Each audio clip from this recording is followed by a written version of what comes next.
Ross from Friends is a character on a TV series by the name of Friends.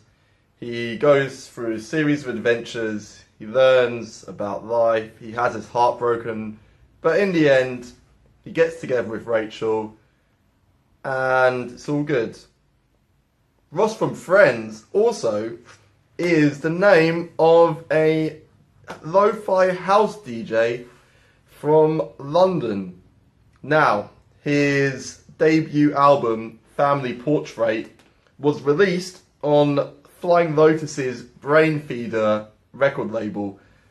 A record label that gave us really interesting releases in the past, most notably in the recent history, is Thundercat's most recent album. I really loved it. I loved the chopped and screwed version of it, especially them changes. Hearing that chopped and screwed, hearing that drum, oh, it was amazing. It was brilliant. Unfortunately, Family Portrait is mediocre.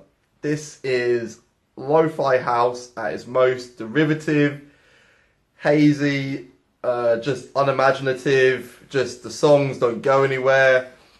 So let's get into it a bit. Let's talk about Family Portrait a bit. So, for instance, the second track, Thank God I'm a Lizard, it's just a bit, the instrumental builds up. After about a minute or two, we get the main surging, like house, thumping bass line. It's all good. And then the instrumental just goes nowhere for the next 4 minutes. The song's about 5 minutes long.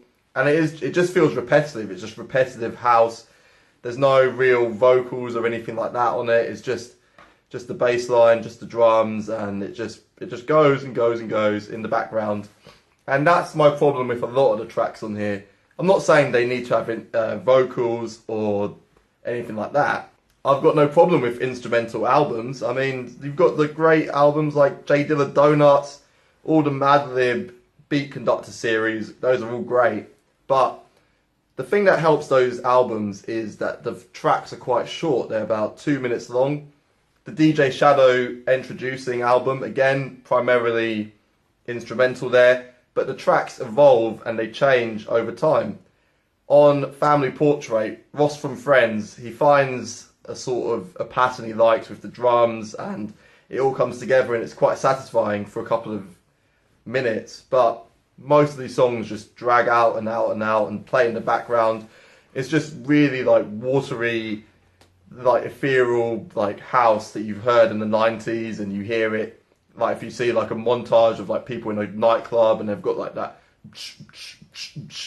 music in the background with like nothing really going on. It just sounds a bit like that, just a bit generic and a bit boring really. Ross from Friends is very open about his influences from 90s house, and the production here and the instrumentals is very good. There's a lot of detail, a lot of attention to the small parts of the tracks that do make them feel quite satisfactory on a surface level, except for the fact that it just repeats and it's quite derivative, and there's nothing really to a lot of the tracks on Family Portrait. This album, it's non-offensive. You could play it in the background and you'd be fine. You'd play it at a party, but no one would ask who this is or say amazing music or anything like that. It's just background music really. His stage name, Ross from Friends, is from a very successful TV sitcom in the 1990s. Family Portrait is dance tracks based on a very rigid 90s template.